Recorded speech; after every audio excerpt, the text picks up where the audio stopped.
Hey guys, Mate here, and I just wanted to do one quick review of Decision at Doona, a book by Anne Mccaffrey. She is one of my favorite sci-fi fantasy authors, not publishers, or officers, haha.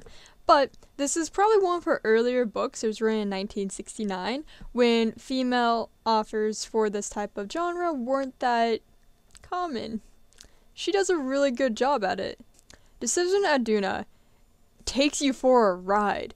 The gist of it is that Earth is now a very socially restricted place. Everyone lives in these units of hallways and sectors, and you have to walk a certain speed. You can't look at people. You do this crab walk to try and get off at your hallway. It's crazy things like that. And there's only 12 square miles of actual greenery and earth and life of plants. Cows are a endangered species. So are horses. And yeah, so humanity, the first time that they ever tried to explore the world, the universe, and colonize with an existing intelligent species, that species committed mass suicide. Lovely, isn't it?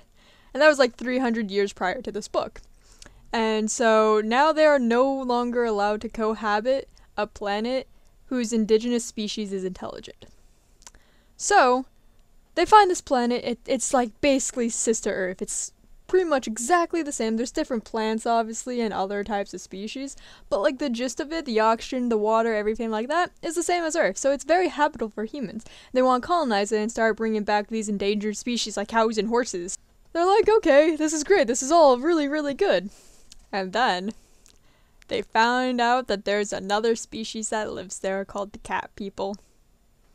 So basically the book is just like this trying to come to amends of if they can inhabit this planet with these cat people, which they're very agreeable. Like both sides are super agreeable to each other. They learn each other's languages, and they're really, really well off together and doing tremendous things. They build a giant bridge together. This bridge was mostly built by the indigenous cat people that don't have super advanced technologies. They don't have guns or anything like that. They still use knives and spears. Or do they? But basically, there's some couple of twists in here that I don't want to reveal in case you go and read it, and it's wonderful. And it takes a lot of turns, and it makes a lot of good points of like social structure and structures within companies, organizations. Like Space Dep is this department of space that controls where people go and what they do, and like they're the ones that can facilitate things, and they kind of screw up. And it's interesting seeing how people who are like in these high positions are like, ugh, everything's gonna be done this way, and then they just completely fuck up everything and almost ruin their chances for a super amazing opportunity. And it's just great seeing how this command structure just gets taken down by a 9-year-old, 6-year-old boy. He's not the main character, don't worry. But yeah, I highly recommend it. It's a really good book.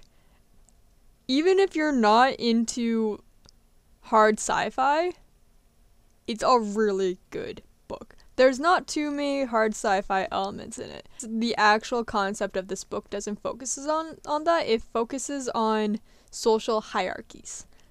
And I really find that super interesting and a different take to it because it does it in a sci-fi manner.